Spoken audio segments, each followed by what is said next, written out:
I step into the grand ballroom of the Evergreen Resort and immediately wish I hadn't come. Chandeliers drip crystal light across marble floors, and wealth whispers through the room in hushed tones of respect. Michael's hand finds the small of my back, steadying me with the gentle pressure of his palm. "Breathe," he whispers, his surgeon's eyes assessing me with clinical precision. "We earned our place here." Leo tugs at his bow tie, his 6-year-old patience already wearing thin. "Mom, this thing is trying to choke me." I kneel, adjusting the offending fabric with a smile. "Just for a little while, buddy. Remember our deal, good behavior now, swimming pool after." The reception crowd parts briefly, and my heart stops. A familiar profile catches my eye, the slight tilt of her head, the way she leans forward when she laughs. I haven't seen that gesture in 11 years, but my body remembers it instantly. The bride turns, champagne glass raised in a toast, and our eyes lock across the room. "Grace." "My sister." The champagne flute trembles slightly in my hand, the only outward sign of the earthquake happening inside me. I hadn't recognized the name Daniel Brooks in the invitation. I hadn't made the connection. I'd assumed Grace was still using our family name Collins. Her gasp cuts through the ambient conversation like a blade. Heads turn. The music continues, but a bubble of silence forms around us, stretching across the divide. Behind her, Mother's face drains of color, then flushes crimson. Father moves protectively toward Grace, his broad shoulders creating a barrier between us just as he's done all our lives. "What are you doing here?" Mother hisses, loud enough that nearby guests turn with curious eyes. The familiar shame rises in my throat. For a heartbeat, I'm 21 again, standing in the rain with a suitcase, homeless and alone. Michael steps forward, his voice firm but measured. "My wife is a guest. She's the CEO of MedNova. We were personally invited by the groom."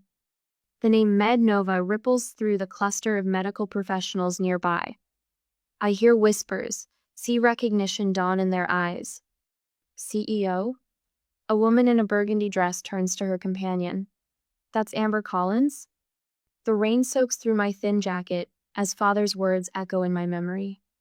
"If you're too ungrateful to help at the clinic, don't come back." The slam of our front door punctuates his sentence, final as a judge's gavel. Now, I stand straight-backed in Valentino, the rain a distant memory. The scared girl is gone. In her place stands a woman who built something from nothing, who refused to disappear. Dr. Daniel Brooks approaches, confusion creasing his brow. His gaze darts between Grace's frozen face and my composed one. "You know the CEO of MedNova?" He directs this question to my parents, then turns to me with growing interest. "We've been trying to partner with them for months. Your patient monitoring system is revolutionizing post-surgical care." Grace attempts a smile, but it falters at the edges. Mother and father exchange glances loaded with panic. The whispers among the wedding guests grow louder, more insistent. I could make a scene. I could expose 11 years of lies.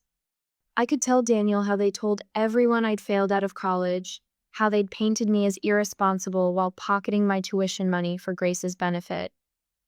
The power is finally mine. Instead, I simply say, "Hello, Grace. Congratulations." The simplicity lands like a thunderclap. Grace flinches as if I'd shouted. Michael's hand returns to my back, a silent question. "Stay or go?" Leo looks up at me, innocent to the undercurrents swirling around us. "Mom, is that lady in the white dress your friend?" Daniel's gaze sharpens. He looks between Grace and me, his new bride and the stranger who clearly isn't a stranger.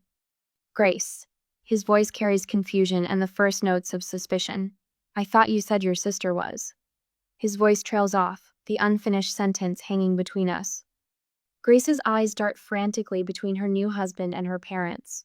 For the first time in my life, I watch her struggle for words. Have you ever walked into a room and immediately regretted it? The smart move would be to grab my family and quietly slip away. Let Grace have her perfect day. Let sleeping dogs lie. But sometimes regret is just fear wearing a mask. And I stopped being afraid a long time ago. And this is my wife, Grace, Daniel beams, his arms sliding around her waist. Stanford graduate and the brilliant mind managing her family's medical practice back in Vermont. I stand 10 feet away, my champagne untouched, watching my sister nod demurely as she's introduced to a cluster of doctors. Her pearl earrings catch the light when she tilts her head, a gesture I recognize from childhood or tell when she's about to stretch the truth. The Collins Clinic has been serving our community for 30 years, she says, voice pitched perfectly between pride and humility. We specialize in family medicine with some geriatric care. Michael touches my elbow, drawing my attention to the conversation unfolding beside us. A silver-haired woman in an elegant pantsuit studies my name badge. Mednova? Her eyes widen. You're Amber Collins? Your presentation at last month's medical summit was brilliant. The patient monitoring system you've developed is changing post-surgical recovery protocols across 3 states now. 4, actually, I smile. We just finalized implementation with Northwestern's hospital network. Across the room, Grace fumbles through a response about platelet therapy trends. The doctor questioning her exchanges a subtle glance with his colleague.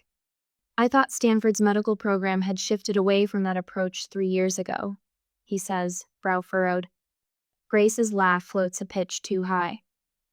Well, you know how these academic debates go. Some professors hold on to traditional methodologies longer than others. Daniel's expression shifts almost imperceptibly, tightening around the eyes, a slight withdrawal of his arm from her waist. He's noticing the discrepancy. Amber. The voice behind me belongs to my father. 11 years older, but unmistakable the same commanding tone that once sent me scurrying to answer phones at the clinic after school while Grace practiced piano. You need to leave, he says, positioning himself between me and the rest of the room. You're ruining Grace's day. Michael stiffens beside me, but I place a steadying hand on his arm. I was invited by Daniel, I reply, my voice low but firm. Perhaps you should explain why that upsets you. Father's face reddens. The expensive suit he wears can't disguise the man beneath a small-town doctor whose authority stops at the borders of his own practice. Don't play innocent. You showing up like this, flaunting your whatever company you claim to run. Mednova is hardly a claim, Dennis. Michael steps forward, every inch the Harvard-trained surgeon. The medical technology conference in Boston last month featured your daughter as the keynote speaker. Her monitoring systems are in 27 hospitals nationwide. A nearby guest turns at this, clearly recognizing the company name. Across the room, my mother hovers near Grace, desperately trying to steer Daniel's colleagues away from my direction, her hands fluttering like panicked birds. Too late. The connections are already forming throughout the room, medical professionals recognizing my name, making associations. Leo tugs at my hand. Mom, can I have some cake now? You promised. In a minute, sweetheart. Leo looks past me, eyes fixed on Grace. Is that lady your sister? Does she go to Stanford like you did? Dennis's face drains of color. Before he can respond, Leo continues innocently. You showed me your old college pictures. The red buildings were pretty. Grace has drifted closer. Daniel beside her. Her face freezes at Leo's words. Stanford? Daniel says, looking between us. You went to Stanford too, Amber? Class of 2014, I answer simply. Daniel's colleague, distinguished cardiologist based on his conversation, turns to Daniel. You didn't mention your wife's sister was Amber Collins. Her work on predictive algorithms for post-surgical complications is revolutionary. Northwestern Medical has reduced readmission rates by 22% using her systems. The weight of 11 years of lies settles visibly on Grace's shoulders. She reaches for Daniel's arm, but he steps slightly away, his attention now fully on the professional conversation happening around me. Rain drums against my dorm window as I stare at the bank statement, the numbers not computing. My college fund depleted, transferred to an account I don't recognize. The same day, a package arrives from Grace of photos of her spring break in Cancun, the trip I couldn't understand how our family could afford. I shake off the memory, focusing on the present. Daniel has pulled Grace aside. their heated whispers visible from across the ballroom. His face reflects growing confusion, then disbelief, then something harder as she clutches at his sleeve. "You told me you graduated from Stanford," he says, voice rising just enough to carry. "I went there. I've never heard your name mentioned by any of the faculty." Grace's response comes frantically. "It was mostly remote learning, a special program they had for. Stanford Medicine doesn't offer remote degrees." Daniel's voice has gone cold. Never has. Color drains from Grace's face as she realizes her carefully constructed life is beginning to collapse. Her eyes dart around the room, landing on mine with desperation. Daniel steps back from her, straightens his tie, and turns. With deliberate steps, he walks across the ballroom away from Grace, directly toward me. Behind him, Grace's pleading eyes follow, a drowning woman watching her last lifeline walk away. Daniel guides me away from the crowd with a gentle hand on my elbow. His fingers tremble slightly against my skin, the only indication that the poised doctor is rattled. "Let's find somewhere quieter," he says, his voice steady, but his eyes darting back to where Grace stands with my parents, their heads bent together in urgent conversation. We settle in a small alcove at the edge of the ballroom. 2 plush chairs, a small table between us. The muted lighting casts shadows across his face, highlighting the sharp angles of confusion etched there. "I apologize for the awkwardness," he begins, straightening his bow tie. His words trail off, uncertain how to frame the chasm of questions between us. "You didn't know Grace had a sister." I finish for him, keeping my voice neutral. Daniel's eyes widen. "She mentioned a sister once, but said you dropped out of college after a semester, that you couldn't handle the pressure and disappeared." The old wound throbs, but I don't flinch.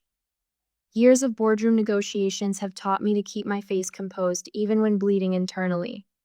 "I graduated summa cum laude," I say simply, "while working 3 jobs." 3 jobs? His brow furrows. Mornings at a coffee shop, evenings at the hospital reception desk, weekends at a call center. The memories flood back the bone. Deep exhaustion, falling asleep over textbooks, the relentless push forward. I put myself through school part-time. No family support. Each word lands like a stone between us, ripples spreading outward. Daniel's expression shifts from confusion to calculation, the surgeon's analytical mind reassessing everything he thought he knew. "Stanford?" he asks, naming his alma mater. I shake my head. "Community college first, then State University. I couldn't afford Stanford after I discovered my college fund had been." I pause, choosing my words carefully. "Reallocated." "To Grace's education," he concludes, the pieces clicking into place. The ballroom around us blurs as memories surface sleeping on Sarah's lumpy couch for 6 months, showering at the YWCA when Jamie's boyfriend kicked me out, eating ramen for weeks straight to save for textbooks. The humiliation of asking professors for extensions because I couldn't stay awake after triple shifts. "The hospital where I worked reception," I continue. "That's where I met Michael. He was a resident then. I remember that night clearly hunched over healthcare administration textbooks during my dinner break, exhaustion pulling at my eyelids. Michael stopping at my desk, curious about the complex diagrams I'd sketched in the margins. "You understand Kellerman's patient flow theory?" he'd asked, surprised. "It's flawed," I'd replied without looking up. "The bottleneck isn't intake, it's documentation requirements between departments." He'd pulled up a chair, and we'd talked until my break ended. The next day, he brought coffee and questions about my ideas for streamlining patient monitoring. Within months, we were developing the prototype that would become MedNova's cornerstone product. Daniel leans forward. "And MedNova? Grace mentioned you worked some office job." I can't help the small smile that touches my lips. "We started in our apartment 7 years ago. Last quarter's revenue was just under 400 million. Across the room, I spot my parents flanking Grace like sentinels. Dennis paces small circles, his face flushed with anger, while Margaret clutches Grace's arm, her knuckles white with tension.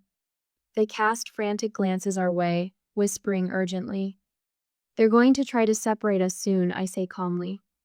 Daniel follows my gaze. They appear concerned.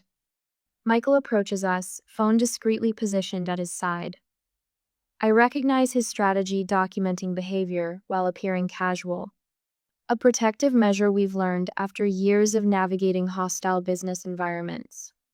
Everything all right here? He asks, his surgeon's eyes performing a quick assessment of my well-being. Just catching up, I reply, gratitude warming my chest.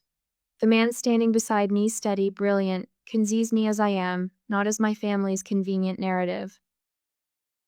On cue, Margaret bustles toward us, her voice pitched to Carrie. Daniel, there's someone from Boston General dying to meet you. Her eyes slide past me as if I'm invisible. A familiar sensation. Daniel stands his ground. In a moment, Margaret, Amber and I are having an important conversation. My mother's smile stiffens. Always the attention seeker, our Amber. She turns to the nearest cluster of guests. She's always been jealous of her sister's accomplishments. The statement hangs in the air like smoke, acrid and choking.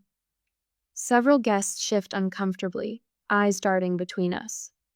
I remain seated, back straight, face composed. Michael's hand rests on my shoulder, a silent anchor. When the bathroom door swings closed behind me 20 minutes later, I'm not surprised to find Grace already inside, reapplying mascara with trembling hands. Our eyes meet in the mirror. Why are you doing this to me? She demands, voice breaking on the final word. I wash my hands slowly, deliberately. Doing what exactly? Ruining my wedding, making Daniel question everything. Tears streak her carefully applied makeup. I'm not doing anything, I reply softly. I'm simply existing. Grace slams her mascara wand onto the marble counter. You were supposed to stay gone. For the first time, I see the fear behind her anger, the terror of a house of cards beginning to collapse. They told everyone you were a dropout, she continues, words tumbling out like a confession. That you couldn't handle responsibility. That you were... And yet here I am, I interrupt, handling quite a lot. When I emerge from the bathroom, my composure is intact. I return to Michael's side, to the warmth of his hand finding mine. Grace follows minutes later, makeup freshly applied, but something essential has shattered behind her eyes. I notice it immediately, the subtle shift in the room. Wedding guests gradually drifting toward us, drawn by genuine curiosity. A neurosurgeon discussing patient monitoring innovations with Michael. A hospital administrator slipping me her card. Your post-operative monitoring system reduced our complication rates by 30%, she tells me. We'd love to explore expanding its implementation. Daniel stands at my elbow, attentive to the conversation, asking insightful questions about MedNova's technology. His new bride hovers at the periphery, unmoored. Father approaches, shoulders squared for battle. Daniel, he interrupts loudly, this is Grace's wedding. Let's focus on her accomplishments. The silence that follows fills the room like water, drowning everything else. All eyes flick between Daniel and Dennis, then to Grace, whose smile stretches thin across her face. No one speaks. No one needs to. Sometimes silence holds more truth than any words could express. I hand my half-empty champagne flute to a passing server and check my watch. We've stayed long enough. Michael catches my eye across the room where he's extricating himself from a conversation with an enthusiastic orthopedic surgeon. His slight nod confirms we're on the same wavelength, as always. Are we leaving now? Leo tugs at my hand, hope brightening his eyes. Swimming pool time? Yes, buddy, just one more thing. I pull a small cream-colored envelope from my clutch. Inside rests a certificate for MedNova stock, not life-changing money, but enough to make a statement. This is who I am now, not the desperate girl they threw away. Michael joins us, his hand finding the small of my back. Ready? Almost. I scan the room for Daniel. The poor man deserves some courtesy on his wedding day, even if his in-laws don't. We find him near the bar, watching Grace with an expression I recognize too well, the first hints of doubt creeping into what should be certainty. My sister works the room with practiced charm, but now I notice how she flinches slightly when medical terms enter the conversation, how quickly she redirects. We're heading out, I tell Daniel, offering the envelope. Congratulations again. He takes it with genuine warmth. Thank you for coming, especially considering. His eyes drift toward my parents, who hover nearby like vultures circling wounded prey. I appreciate the invitation. I mean it. Closing this chapter matters more than I realized.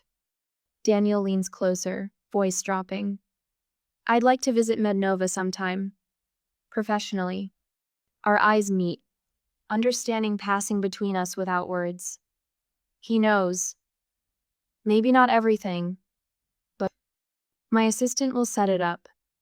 I offer my business card, aware of Grace watching us, her smile cracking at the edges like old porcelain. Mother glides toward us, social armor firmly in place. Amber was always so driven, she tells a nearby guest with calculated lightness. Of course, she had advantages we couldn't provide Grace. The blatant reversal of truth would have wounded me once. Now it's almost comical. What advantages were those, Mrs. Collins? Michael asks innocently. The 3 jobs while putting herself through night school or sleeping on friends' couches after you took her tuition money? Mother's face hardens, but a cluster of Daniel's colleagues has drifted within earshot. She retreats a step, recalculating. Leo looks up at me, confusion clouding his face. Aren't those people your family, Mom? The question silences everyone within hearing distance. Simple, direct, unintentionally devastating. I kneel to his level. They're relatives, buddy. Family is different. Father chooses this moment to approach, puffing up his chest like he did when I was young and easily intimidated. You can't just waltz back into our lives and... I'm not interested in walking back into anything. My voice cuts through his bluster with quiet finality. I'm not here to expose you or reconcile with you. I built my own life, which is exactly what you forced me to do when you showed me the door. The image flashes unbidden. Rain soaking through my jacket, the weight of my suitcase, the terrifying freedom of having nothing left to lose. Behind me, Leo fidgets with his bow tie again. Michael rests his hand on our son's shoulder, steadying him the way he steadied me all those years ago when I thought I'd drown. Thank you, I tell my parents, causing them to blink in confusion. Thank you for not giving me a chance. You made me build my own. Mother's face contorts between rage and social preservation. For once, she finds no words. I take Leo's hand. Michael falls into step beside us as we make our exit unhurried, dignified, complete. No dramatic declarations, no tearful scenes, just the quiet power of walking away whole. Whispers follow us like gentle rain, but unlike that night 11 years ago, they don't touch me. I've built an umbrella of accomplishment that shields me from their storms. In the lobby, Leo breaks free and spins with childish delight. Pool time. 10 minutes to change, and I'll meet you there, Michael tells him, tousling his hair. As we cross toward the elevators, I catch our reflection in the polished marble Walla family of 3, solid and connected. Behind us, through the ballroom doors, I glimpse Daniel watching our departure, then turning back to his new bride with new questions in his eyes. Some weddings mark beginnings. This one marks an ending, the final release of expectations I never needed to fulfill, approval I no longer seek, and pain I refuse to carry forward. Leo punches the elevator button with enthusiastic determination. Up we go. Yes. Up we go indeed. Sunlight angles through the floor-to-ceiling windows of my office, casting long shadows across the polished concrete floors.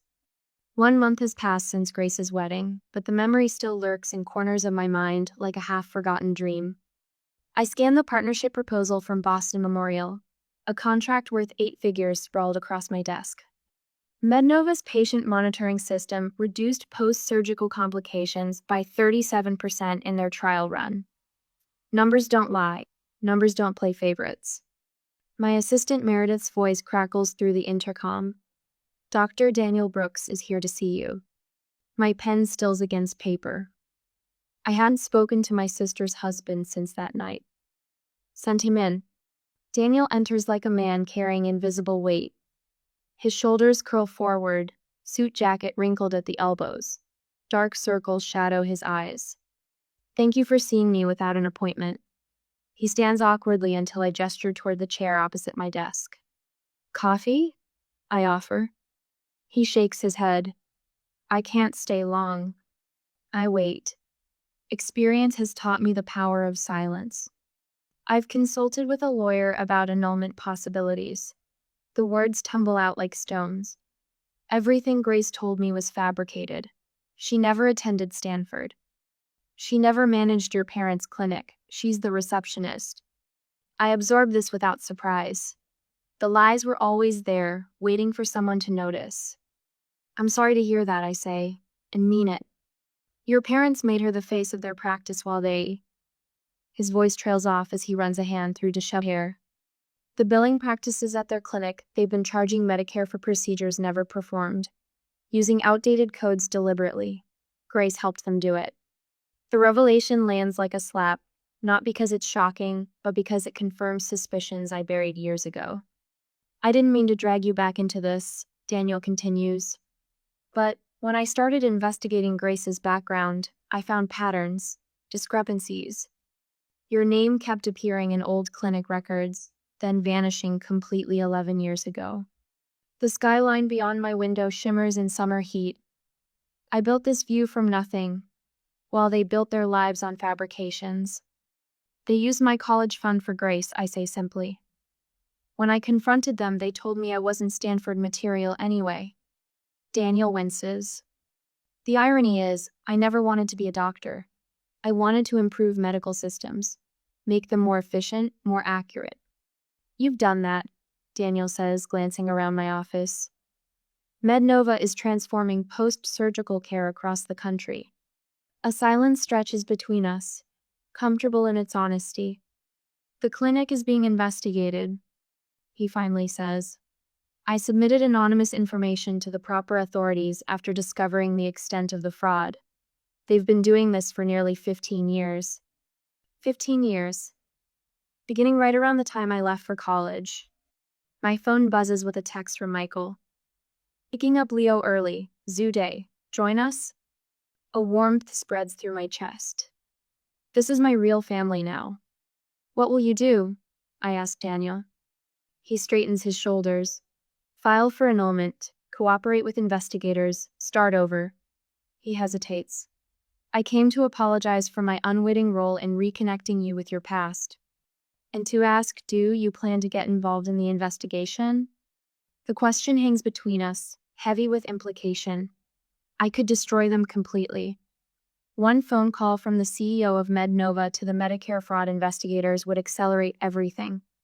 No, I say finally. I built my life separate from theirs. I intend to keep it that way. Relief washes across his face.